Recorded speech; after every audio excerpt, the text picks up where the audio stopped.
For someone who has experienced significant trauma in relationship to their body, whether it be through being sexually molested or raped, or like in my childhood, I was taught that my body was a portal to sin, and it was very important that I hide it so that I wouldn't tempt men to sin, which would be my fault if I did. Right.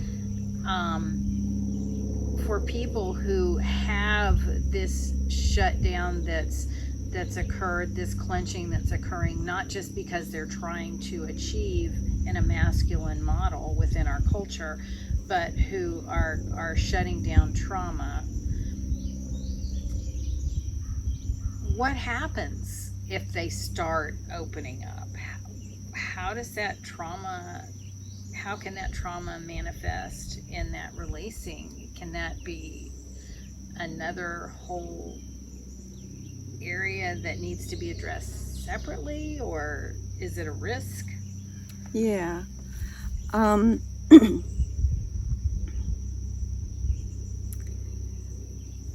I talk about this a little bit in another video on the website. Someone asked me a similar question about body-informed therapy and said something about it's potentially scary when you talk about getting in the body and about what might be there. And it's very common to have that concern, because if you felt comfortable with what was in your body, you wouldn't be pushing it down anyway. Exactly. You wouldn't be pushing it down anyway. Exactly. But here's the thing.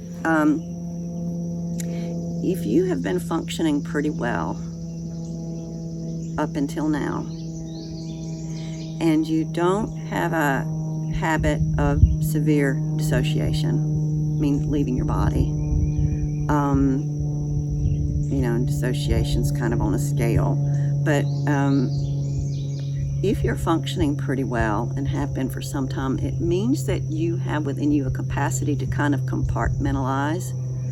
And it means that with the proper guidance, you can allow this material to come up in a way that's manageable and doable for you. And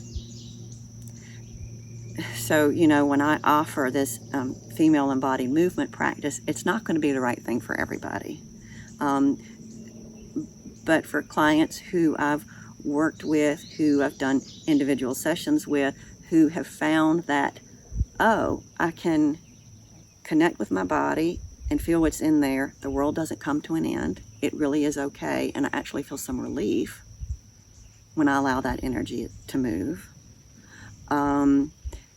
And once someone finds their some confidence and knows that can happen without them going over the deep end, then that might be a good time to go deeper in this exploration and maybe engage in the female embodied movement.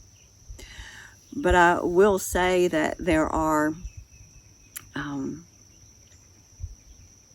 when I plan to offer these female embodied movement workshops, there are some that will just be, I think I'll call them something like dance until your stress falls off. I called a workshop that one time before.